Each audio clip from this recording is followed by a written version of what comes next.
Peraturan Mendikbud Riset dan Teknologi tentang pencegahan kekerasan seksual di lingkungan perguruan tinggi memicu kontroversi. Inti peraturan tersebut mencegah kekerasan seksual, namun frasa tanpa persetujuan korban memicu polemik. Mendikbud Riset dan Teknologi mengeluarkan Peraturan Nomor 30 Tahun 2021 tentang pencegahan dan penanganan kekerasan seksual di lingkungan perguruan tinggi. Inti peraturan tersebut mencegah kekerasan seksual, namun terdapat frasa tanpa persetujuan korban yang memicu polemik. Kritik datang dari PP Muhammadiyah. Frasa persetujuan korban itu yang dalam prinsip-prinsip Islam nggak bisa diterima. Setuju yang namanya relasi seksual di luar pernikahan ya jelas nggak benar. Tidak kemudian kalau setuju kemudian bisa dibenarkan. Itu yang paling titik krusialnya di situ.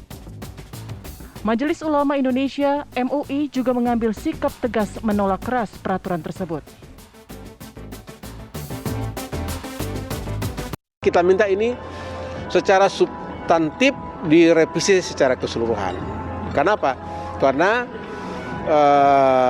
Ijtima Majelis Ulama Indonesia sebelumnya mengusulkan di RUU PKS itu adalah bukan kekerasan seksual, tapi kejahatan seksual. Kejahatan itu harus didefinisikan sedemikian supaya kata penyimpangan itu, menyimpang dalam hukum normatif, menyimpang secara syar'i, itu jelas dan tegas.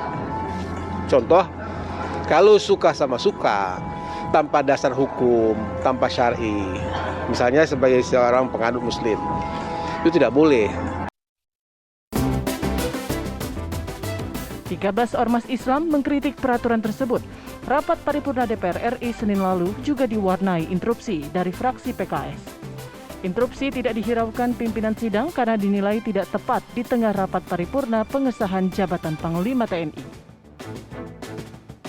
Dalam keterangan terpisah, anggota fraksi PKS Fahmi Alaidrus mengatakan peraturan Mendikbudristek tidak menjangkau persoalan pelanggaran susila di lingkungan perguruan tinggi.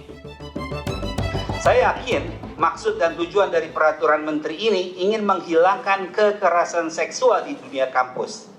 Namun sayangnya peraturan ini sama sekali tidak menjangkau atau menyentuh persoalan pelanggaran susila atau asusila yang sangat mungkin terjadi di lingkungan perguruan tinggi, termasuk praktek perzinahan dan hubungan seksual sesama jenis.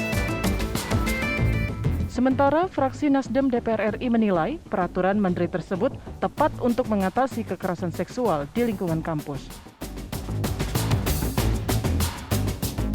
Sexual consent itu sebenarnya ya sejauh ini masih menjadi debatable, tapi prinsipnya adalah tentang kedaulatan tubuh sebenarnya.